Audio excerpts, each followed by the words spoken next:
Party में आरोप भले कांग्रेस के ऊपर लगती है परिवारवादी होने की, लेकिन सारी पार्टियों की यह समस्या है। आप मुझे बता दीजिए कि अगर कांग्रेस परिवारवादी पार्टी है तो इस देश में कौन सी ऐसी पार्टी है जो परिवारवादी नहीं है? कैसे जो है सारे किसी भी सीएम के रिश्तेदारों को कैसे टिकट दिया जाता है? ये भी जान लीजिए, जिसके बाल बच्चे नहीं हैं, तो कई बार ये सुनकर के आप कंफ्यूज होइए, इसका तो बाल बच्चा नहीं है तो उसकी एक्सटेंडेड फैमिली होती है, उसको मिलता है, उसको सारे उसके पॉलिटिकल लाभ दिए जाते हैं। सोचिए कि क्या इस देश में हर कोई चुनाव लड़ सकता है? आपको मुंबई में आप रहते हैं, आप बहुत बोले ना प्राउडली कि मैं मुंबई कर हूं, मुझे दिल्ली नहीं चाहिए, लेकिन दिल्ली और मुंबई का ये फर्क कौन करेगा? आप थोड़ी करेंगे, पॉलिसी मेकर करेंगे। लेकिन आप पॉलिसी मेकर हो सकते हैं क्या? नहीं, क्योंकि आप जो ही नॉमिनेशन का पर्चा लेने के लिए जाएंगे आपको आपका पैर तोड़ देगा, कहेगा मजा लीजिए अस्पताल, डेमोक्रेसी का मजा लीजिए। क्या इस देश में एक कॉमन आदमी चुनाव लड़ सकता है? नहीं लड़ सकता। राष्ट्रवाद की आंच पे सत्ता का खीर नहीं पक सकता है अगर कश्मीर नहीं है। इसीलिए इसको स्लो आंच पे जो है ना, इसको स्लो फ्लेम पे जलाते रहते हैं, बहुत आराम से इसको रिजॉल्व। दूसरा ईवीएम पे जो आपने पूछा, मैं इसके साथ में सहमति रखता हूँ। एक मैं उसका डिटेल बता देता हूँ ईवीएम को लेकर के। पहली बात, ईवीएम इस दुनिया में जिन जिन देशों ने बनाया और अपने यहां शुरू किया उसको बंद कर चुका है। Like many countries they have stop. तो भारत के लिए तो वो आविष्कार किए नहीं होंगे, हालांकि ये भी इस दुनिया में होता रहा है। जो विमान, जो एयरक्राफ्ट दूसरे देशों के स्क्रैप होते हैं वो हमको आकर के पकड़ा जाता है। जैसे एटॉमिक एनर्जी का जो टेक्नोलॉजी था, बाकी दुनिया जब उसको स्क्रैप मान करके अपने यहां से रिमूव कर रही थी तो हमको ला करके पकड़ा दिया था। और याद कीजिए यूपीए वन के टाइम पे लेफ्ट वर्सेज कांग्रेस, इस पे बहुत जबरदस्त डिबेट हुआ था। अगर वो सरकार नहीं गिरती, मैं सच आपको बता रहा हूं, तो आज मोदी जी प्रधानमंत्री नहीं होते। That was blunder, we did. तो वो कहने का मतलब ये है कि अब टेक्नोलॉजी जो हमको वो दिए, ये स्क्रैप है, ये हम अपने एक्सपीरियंस से सीख चुके हैं, लाइक मी। ठीक है, अब जब सीख चुके हैं तो इसको रिमूव करना जरूरी है। लेकिन इंटरेस्टिंग फैक्ट इसके बारे में भी जान लीजिए जो इंडिया में हुआ है। ईवीएम का सबसे पहला सवाल कांग्रेस ने नहीं, बीजेपी ने उठाया था। व्हेन लाल कृष्ण आडवाणी डिफीटेड, और किताब वही आपके साथ बीजेपी वाले इनके साथ आते रहते, उन्होंने ईवीएम की क्या कमियां हैं और वो डेमोक्रेसी को कैसे बर्बाद कर रहा है, इस पर अंग्रेजी में एक किताब लिखी है, उसको पढ़िए, उसको कोट कीजिएगा कि ये हम नहीं बोल रहे हैं, बीजेपी के नेता बोल रहे हैं, बीजेपी ने उठाया। उसके बाद ये कहते हैं कि हारने के बाद लोग सवाल पूछ रहे हैं, नहीं, आम आदमी पार्टी ने सवाल उठाया। आम आदमी पार्टी की दिल्ली में सरकार है और ईवीएम का जो डेमो किया गया वो दिल्ली विधानसभा के भीतर किया गया था। उसके बाद लेफ्ट, केरल में सरकार है उसकी, लेफ्ट ने इसको क्वेश्चन किया और कांग्रेस अभी जब जीत करके आई है, हार करके नहीं, जब जीत करके आई है, इसमें क्वेश्चन किया। बट एक बात समझ लीजिए, ये बहुत ही लिमिटेड क्राउड है, यहां पे ये चीज समझी जा सकती है। EVM is not only one problem और not one solution, there is a flaws in our electoral system that we have to understand. और इसको पार्लियामेंट ने बहुत पहले आइडेंटिफाई किया और पार्लियामेंट ने एक कमिटी बनाई थी, मैं नाम बता रहा हूं आपको, पढ़ा लिखा आदमी है, झूठ नहीं। बट पार्लियामेंट ने कमिटी बनाई थी, उस कमिटी का नाम था इंद्रजीत गुप्ता कमेटी। और इंद्रजीत गुप्ता वो आदमी है जिनको कई साल तक बेस्ट एमपी का अवार्ड मिलता रहा है और वो देश के होम मिनिस्टर भी रहे हैं।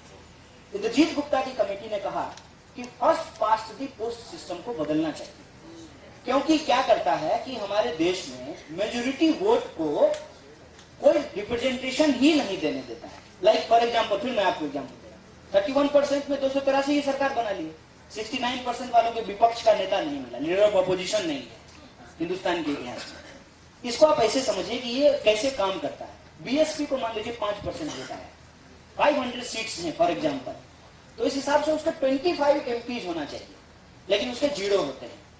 लेकिन अगर 31% किसी को वोट मिला है तो उसको जो है उस हिसाब से 180 सीट मिलना चाहिए, लेकिन उसको 280 सीट मिलता है। और ये आपको ये भी देखिए कि अभी जो मध्य प्रदेश का इलेक्शन हुआ है, यहाँ कांग्रेस को भी समझिए, हम मैंने किसी पार्टी के बारे में नहीं बात कर रहे, सिस्टम की बात कर रहे हैं। कांग्रेस को एक्चुअली बीजेपी से कम वोट आया है, कुछ हजार या कुछ lakh, I don't have actual figure, लेकिन सीट जो है उससे ज्यादा आया है। इस सिस्टम को लेकर के भी रिफॉर्म की बात होनी चाहिए, और वो है प्रोपोर्शनल रिप्रेजेंटेशन। प्रोपोर्शनल रिप्रेजेंटेशन से क्या होगा, डेमोक्रेसी में जिस सेक्शन की हम बात कर रहे हैं ना, विमेन, ये अभी 33% देने के लिए तैयार नहीं है ना, उनको 50% रिप्रेजेंटेशन मिलेगा अकॉर्डिंग टू पॉपुलेशन। ये है उसको, उस डेमोक्रेसी को मैच्योर करने की बात। लेकिन ये एक दिन में तो होगा नहीं, बारी बारी से होगा।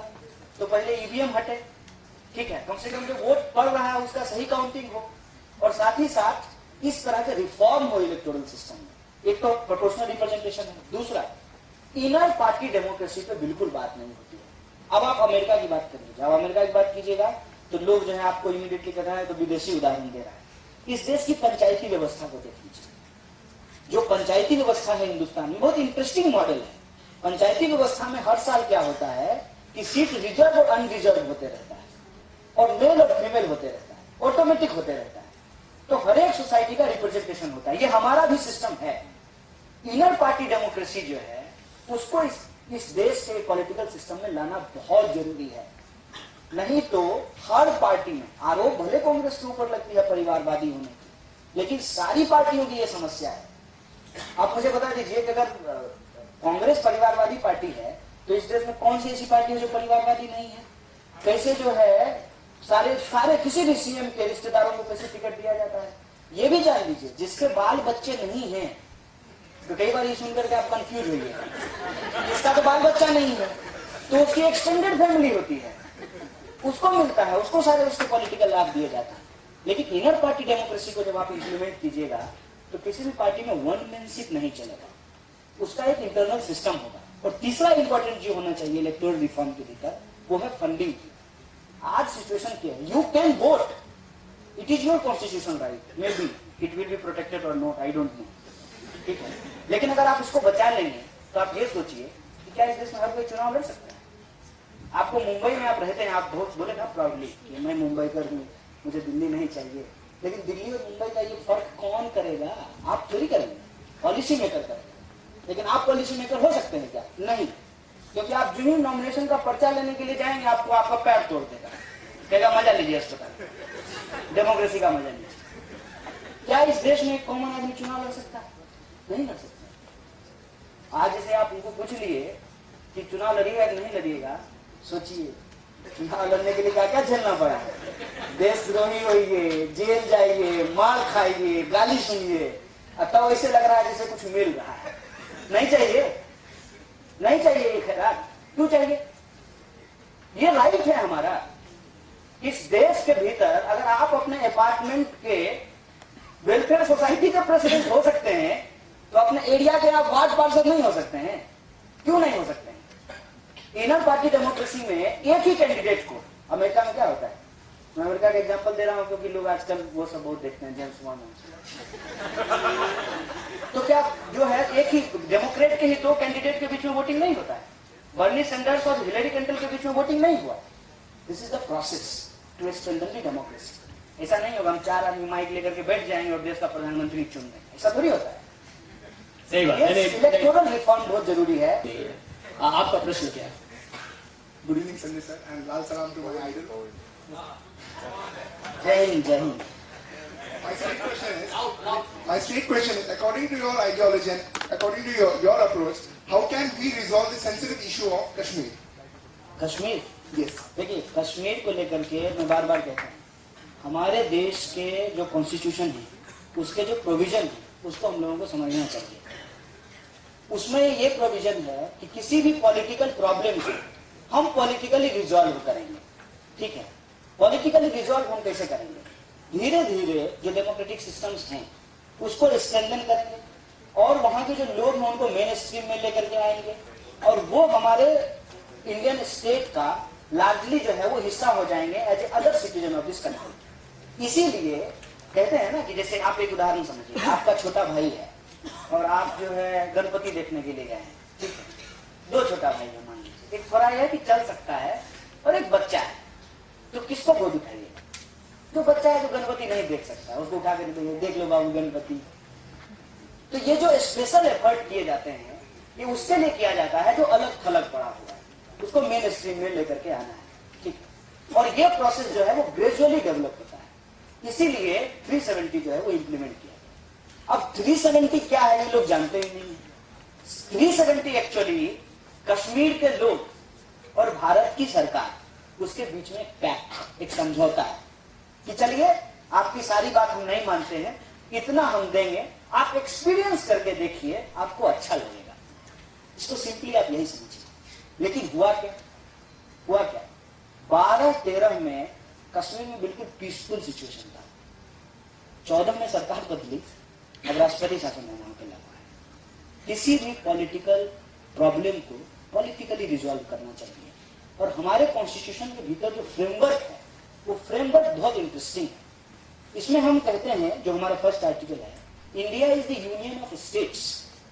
अब यूनियन ऑफ स्टेट्स बोल रहा है, मतलब यूनियन तो है लेकिन स्टेट्स की भी अपनी आइडेंटिटी है। इसीलिए आप सिर्फ कश्मीर में ही नहीं, हिमाचल में भी जमीन नहीं खरीद सकते। लेकिन ये इंटरेस्टिंग बात जो है वो फैक्ट आपको कोई नहीं बताएगा।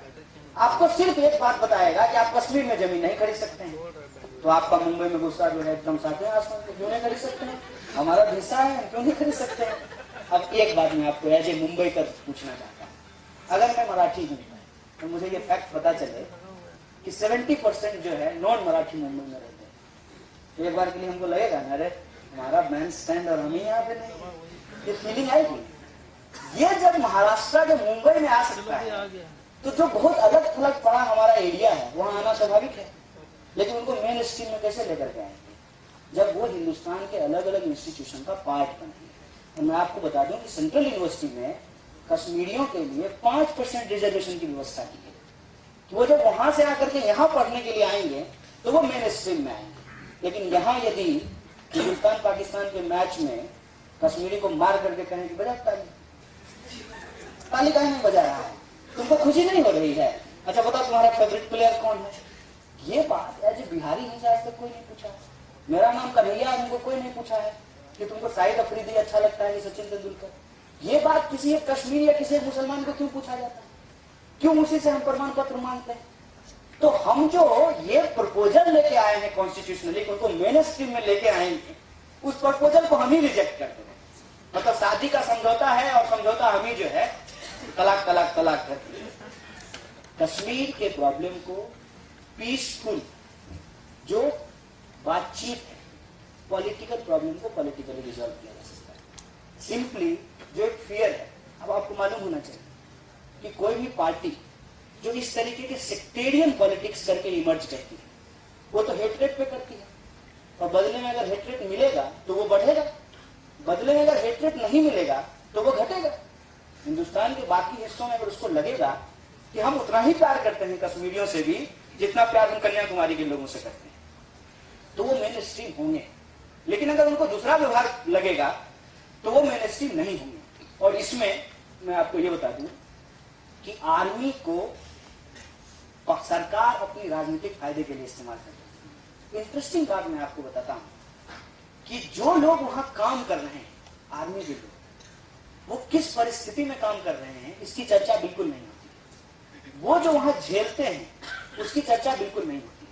लेकिन सरकार के खिलाफ जो गुस्सा है उसको झेलने के लिए वो पुलिस को आगे करते हैं। तो हम लोग दिल्ली में एक नारा लगाते थे, ये अंदर की बात है, पुलिस हमारे साथ है। ये नारा खूब लगाते थे कि आपसे हमारी लड़ाई नहीं है। ये बात आप समझिए, कश्मीर के जो कॉमन लोग हैं वो अलगाववादी नहीं है। उन लोगों को अपने साथ जोड़ना यही उसका एक सोल्यूशन हो सकता है। प्रॉब्लम ये है कि ये प्रॉब्लम रिजॉल्व हो जाएगा, इसको भी समझ लीजिए कि क्यों नहीं रिजॉल्व होता है।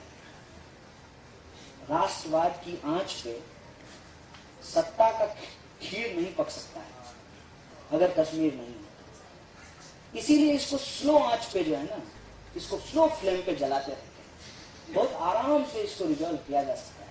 और यहां मैं पिछली जो सरकार थी यूपीए की, उसको मैं अप्रिशिएट करता हूँ। हमारा दोस्ती और दुश्मनी बराबर एकदम इशू पे है, इसलिए कि वो पीसफुल सिचुएशन था। और बाहर के लोग बड़ी संख्या में जब टूरिस्ट बन करके श्रीनगर गए, उनको पता चला कि कॉमन कश्मीरी जो है बहुत वेलकमिंग होते हैं। आपको घर में बिठाएंगे, खाना खिलाएंगे, आपसे बात करेंगे और आपसे क्लियर कट जो है ना एक डिमार्केशन करेंगे कि आप भारतीय आम लोग हैं, ये जो है भारत की आर्मी है, इससे आपको दिक्कत है, इस तरीके का डिमार्केशन करेंगे। अब ये काम जो है, जो लोग ड्रेस में है वो तो नहीं कर सकते हैं, लेकिन इस देश के प्रोफेसर, इस देश के सिविल सोसाइटी ग्रुप के लोग, इस देश के जज, इस देश के आम कार्यकर्ता, महिला में काम करने वाली, दलित में काम करने वाली, ये सब लोग अगर कश्मीर जाएंगे तो वो मेन स्ट्रीम में उनको लाया जा सकता है। This is the solution, this is the peaceful solution. क्योंकि हमारा मानना है, वो साफ साफ मानना है, किसी भी क्षेत्र में यदि अशांति हो, अगर पीस डिस्टर्ब हुआ हो, तो पीस डिस्टर्ब हुआ है ना, तो पीस ही इम्प्लीमेंट करना जरूरी है ना। Thank you